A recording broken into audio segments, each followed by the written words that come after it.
का स्वागत है और अब आपको बता रहे हैं जोशीमठ से बड़ी खबर। जोशीमठ में जमीन धंसने से 561 घरों में दरार आई है। जी हां, बड़ी खबर आपको बता रहे हैं उत्तराखंड के जोशीमठ से, जहां की 561 घरों में दरार आई है। 38 परिवारों को अब तक शिफ्ट किया जा चुका है। रोपवे भी पर्यटकों के लिए बंद किया जा चुका है। सीएम धामी ने आज हाई लेवल मीटिंग बुलाई है और सीएम धामी शाम 6 बजे समीक्षा बैठक करेंगे। बड़ी खबर हम आपको बता रहे हैं इस वक्त की बड़ी खबर। जोशीमठ में कई मकानों में दरार आ गई। ये जो सिलसिला था ये काफी महीनों से चल रहा था, करीब कह सकते कि 1-1.5 साल से सिलसिला चल रहा था। लगातार जोशीमठ के जो मकान है, कभी फर्श में दरार आ रही थी, कभी जमीन धंस रही थी, कभी मकानों में दरार आ रही थी। 561 घर ऐसे आ गए वहां पर जहां पे कि दरारें देखी गई हैं और उसके बाद अब प्रशासन भी अलर्ट मोड में आ गया है। आज पुष्कर सिंह धामी जो कि उत्तराखंड के मुख्यमंत्री हैं, उन्होंने शाम 6 बजे हाई लेवल मीटिंग बुलाई है। इस मीटिंग में समीक्षा की जाएगी कि आखिर जोशीमठ में ऐसा क्यों हो रहा है और साथ ही साथ 38 परिवारों को शिफ्ट किया जा चुका है और भी परिवारों को वहां से शिफ्ट किया जा रहा है लगातार। लेकिन बड़ा सवाल यह कि 561 घर हैं यहां पर जिनमें की दरारें आई हैं। कई जगह ऐसी हैं जहां पर जमीन धंस रही है। तो बड़ा मामला यह हो गया। हाई लेवल मीटिंग बुलाई है सीएम पुष्कर सिंह धामी ने। ये तस्वीरें भी हम आपको दिखा रहे हैं। जोशीमठ की ये तस्वीरें हैं। 38 परिवारों को शिफ्ट किया जा चुका है। यहां से और भी परिवारों को शिफ्ट किया जा रहा है। सवाल यही है कि कितने परिवारों को सरकार शिफ्ट कर सकती है, उनको कहां पर मुहैया कराई जा सकती है जमीन।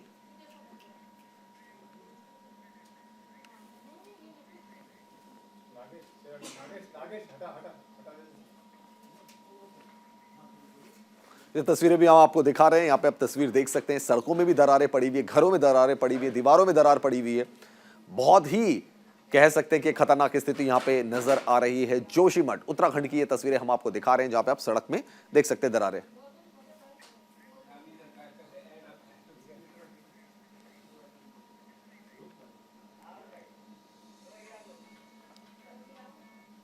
ग्राफिक्स के जरिए हम आपको समझाने की कोशिश करते हैं क्या हो रहा है। 9 से ज्यादा इलाकों में 561 मकानों में दरार आ गई है। जमीन फाड़ कर निकल रहा है पानी। जी हां, जमीन फट रही है और वहां से पानी बाहर आ रहा है। यह भी जोशीमठ में देखा जा रहा है। जमीन फाड़ कर निकलने वाले पानी का जलस्तर कल से दोगुना हो गया, यानी कि जलस्तर बढ़ता ही जा रहा है। 6 से 7 जगहों पर पानी के अंदर, जमीन के अंदर से पानी निकलता हुआ दिखाई दे रहा है। तो जमीन में जो दरारें आ रही है उससे पानी भी निकलने लगे। एनटीपीसी की टनल को इसकी असली वजह बताया जा रहा है कि इसलिए हो रहा है, इसकी वजह से हो रहा है, एनटीपीसी की टनल की वजह से हो रहा है। प्रशासन ने 130 जो मकान है उनका संज्ञान लिया है। अब तक 34 परिवार जो हैं शिफ्ट किए जा चुके हैं और भी परिवारों को लगातार यहां से शिफ्ट किया जा रहा है। जेपी कंपनी कॉलोनी को भी कराया गया है खाली। तो जेपी कंपनी कॉलोनी जो है उसको भी खाली करा दिया गया है और अब तक 66 परिवार कर चुके हैं पलायन। इस जगह से 66 परिवार बाहर जा चुके हैं, लेकिन हर परिवार के लिए संभव भी नहीं होगा। 9 से ज्यादा इलाकों में 561 मकानों में दरार आई है। जोशीमठ की जहां पर बात है, जमीन फाड़कर पानी जो है वो बाहर निकल रहा है। जहां जहां पे क्रैक्स पड़ गए हैं, दरारें पड़ गई हैं, वहां से पानी बाहर आ रहा है। जमीन फाड़कर निकलने वाले पानी का जो जलस्तर है वो कल से दोगुना हो गया। लगातार इसका जलस्तर बढ़ता जा रहा है और 6 से 7 जगहों पर जमीन के अंदर से पानी निकलता हुआ दिख रहा है। तो ये तमाम बड़ी तस्वीरें हम जो है वो आपको बता रहे हैं। पुष्कर सिंह नेगी हमारे सहयोगी हमारे साथ जुड़ चुके हैं। पुष्कर सिंह नेगी का हम रुख करेंगे। पुष्कर, आज मुख्यमंत्री ने हाई लेवल मीटिंग बुलाई है, क्या क्या चर्चा इस मीटिंग में हो सकती है? देखिए रवि, प्रशासन जो है अलर्ट मोड पर देखने को मिल रहा है, क्योंकि आपदा सचिव यहाँ पे पहुंचे हुए हैं, गढ़वाल कमिश्नर भी यहाँ पे पहुंचे हुए हैं। जो यहाँ का स्थानीय प्रशासन है, चाहे आप जिलाधिकारी की बात कर लीजिए या आप नगर पालिकाएं हैं, तमाम सारे लोग जो है, चाहे मंत्री हैं, चाहे आप विधायक खराली हैं, चाहे विधायक बद्रीनाथ हैं या विधायक आप हैं, सब यहाँ पे पहुंचे हुए हैं। और आज शाम को जो है हाई लेवल मीटिंग जो है सीएम पुष्कर सिंह धामी ने बुलाई है, क्योंकि ये ऐसी जगह है जहाँ पे जो है चारधाम यात्रा का हमारा मुख्य पड़ाव है। शंकराचार्य की ये भूमि है। यहाँ पे शंकराचार्य ने जिस तरह से अपनी जोशीमठ को बताया था, लेकिन जिस तरह से यहाँ पे जमीनें फटने का सिलसिला जारी हुआ है, 1-1.5 साल से पहले जोशीमठ संघर्ष समिति ने आह्वान किया था कि जो टनलें यहाँ पे बननी है, चाहे वो जीपी की हो, चाहे वो एनटीपीसी की हो, तमाम सारी विद्युत जल परियोजना यहाँ पे बनती है।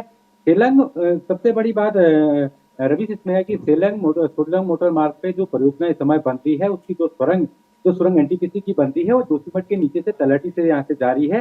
और हो सकता है कि जब भूवैज्ञानिक जो यहाँ पे पहुंचे हुए हैं, ये अपना सर्वे में जब इनका सर्वे होगा, इनका जो है तमाम सारे आंकड़े दिखाएंगे, हो सकता है कि ये निकले कि ये टनल के कारण ये दरारें पड़ रही है, लेकिन वो आने वाले समय में पता चलेगा रवि। लेकिन हाई लेवल मीटिंग जो है शाम 6 बजे वर्चुअली माध्यम से सीएम पुष्कर सिंह धामी जो है सचिवालय से करेंगे और उसके बाद का जो कार्यक्रम है, यानी कल शनिवार को हो सकता है कि मुख्यमंत्री पुष्कर सिंह धामी जो है जोशीमठ का दौरा पुष्कर, यहाँ पे करेंगे। बड़ा सवाल ये भी है, यहाँ पे बड़ा सवाल ये भी है कि छोटा मोटा पोर्शन नहीं है। 9 इलाकों में 561 मकानों में दरार आ जाना, और साथ ही साथ हम सड़क को भी देख रहे हैं, सड़क में भी दरार आ गई है। ये स्थिति तो काफी भयानक है। हाँ, बिल्कुल बिल्कुल बिल्कुल रवि साहब, आपने सही कहा कि स्थिति भयानक है। जेपी कंपनी से लेकर आपका जो है, क्योंकि सबसे बड़ी बात जो है आर्मी भी यहाँ पे रहती है रवि। आर्मी का जो यहाँ पे एरिया है, यहाँ पे भी दरारें जो है कल से देखने को मिली है।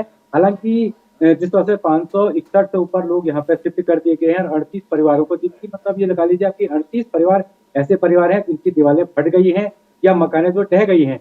तो स्थिति गंभीर है। स्थिति को गंभीरता से जो मुख्यमंत्री पुष्कर सिंह धामी ने भी दिया है और जो स्थानीय प्रशासन ने भी है, इन्होंने भी लिया है। आज हाई लेवल जो मीटिंग होगी, शाम को 6 बजे जो मीटिंग होगी, उसके बाद ही पता चल पाएगा कि किस प्रकार ये इन लोगों को यहाँ से कहाँ शिफ्ट किया जाए या किस प्रकार इनको सुविधा दी जाए।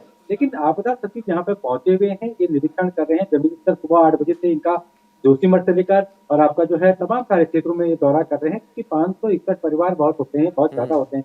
9 वार्ड है यहाँ पे, और प्रत्येक वार्ड में जो है दरारें पड़ी हुई हैं। प्रत्येक वार्ड के जो लोग हैं या जो यहाँ पे स्थानीय निवासी हैं, चाहे आप व्यापारी वर्ग लगा लीजिए या आप रोपे, सबसे बड़ी बात है कि यहाँ रोपे को भी यहाँ पे बंद कर दिया गया है, क्योंकि रोपे भी इसी एरिया में आता है। यहाँ पे रोपे के ठीक सामने भी पानी निकल रहा है। तो कहीं ना कहीं गंभीर स्थिति तो है। इसको लेकर सीएम पुष्कर सिंह धामी का कल का जो दौरा भी है, शनिवार को दौरा करेंगे, और जो रिपोर्ट चाहे वो भूवैज्ञानिक हो या वाडा इंस्टीट्यूट हो या IIT रुड़की हो, ये सौंपेंगे। और उसके बाद जो एक 9 सदस्यों की एक मीटिंग यहाँ पे कर दी गई है, और उसके साथ एक जांच कमेटी का यहाँ पे गठन किया जाएगा। और जोशीमठ में भू धसाव की समस्या को लेकर प्रशासन युद्ध स्तर पर प्रभावित परिवारों को हर संभव मदद पहुंचाने में जुटा हुआ है, जिसके लिए उच्च स्तर की भू वैज्ञानिकों की कमेटी भी जोशीमठ नगर में भू धसाव का जायजा लेने देर रात पहुंची।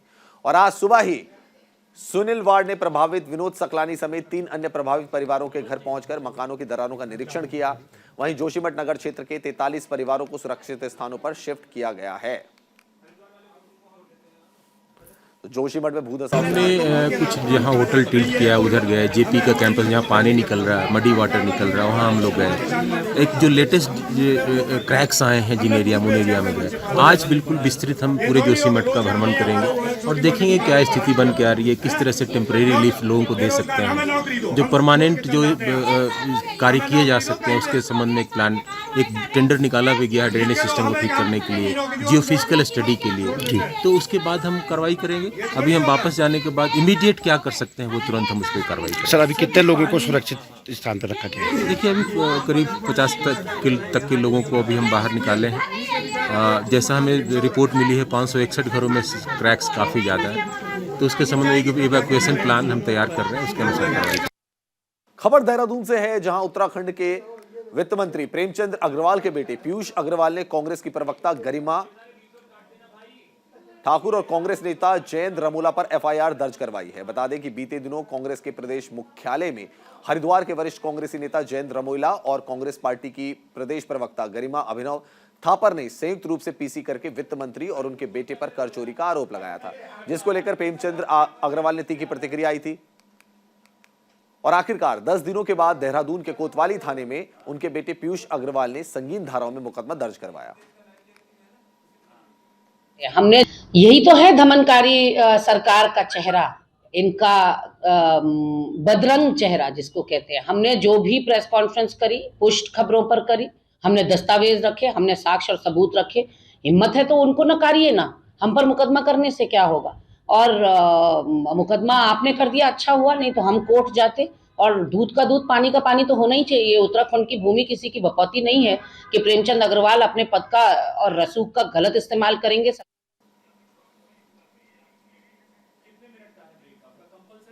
हितेश त्यागी हमारे सहयोगी हमारे साथ जुड़ गए। हितेश, पूरा मामला क्या है? जिस तरीके से पार्टियों में तो चलता रहता है आरोप प्रत्यारोप का दौर, लेकिन यहां तो मुकदमा ही दर्ज करवा दिया है वित्त मंत्री ने। जी देखिए, फिलहाल सूबे में कैबिनेट में जो मंत्री हैं प्रेमचंद अग्रवाल, वो वित्त मंत्री हैं, और वो अब से पहले विधानसभा की भर्तियों में बड़ी सुर्खियां उन्होंने बटोरी है। उन पर आरोप लगे थे कि उन्होंने अवैध तरीके से भर्तियां कराई हैं। लेकिन अब जो विपक्ष है कांग्रेस पार्टी, वो अब इनका पीछा नहीं छोड़ रहे हैं और लगातार आरोप प्रत्यारोप का जो दौर है वो उत्तराखंड में जारी है। दोनों पार्टियों में आरोप प्रत्यारोप के जो दौर का सिलसिला है वो लगातार जारी है। तो उसी के मद्देनजर अभी कुछ दिन पहले गरिमा महाराज असोनी और जयंत रमोला ने एक प्रेस कॉन्फ्रेंस की थी, जिसमें जो वित्त मंत्री हैं फिलहाल कैबिनेट के अग्रवाल, उन पर भी कर चोरी करने का आरोप यहाँ पर लगाया गया था। तो उसी चीज को देखते हुए जो उनके बेटे हैं अभिनव अग्रवाल, उन्होंने अब कल इसमें एक मुकदमा दर्ज कराया है, जिसमें गरिमा महाराज सोनी, जो कि कांग्रेस की वरिष्ठ प्रवक्ता हैं और मीडिया प्रभारी भी वो पहले रह चुकी हैं। तो यही कहा जा सकता है, क्योंकि जिस तरीके से दोनों पार्टियों में आरोप प्रत्यारोप का दौर जारी है, क्योंकि कहीं ना कहीं जो प्रेमचंद अग्रवाल है, कहीं ना कहीं उनको अब जब फ्रंट पे आ गए हैं वो, क्योंकि जिस तरीके से विधानसभा की भर्तियों में जी उन पर बड़े आप आरोप देख सक रहे हैं कि यहाँ पर जो आरोप लगाए गए थे उसके खिलाफ जो वित्त मंत्री है उन्होंने मुकदमा भी दर्ज करवाया। इस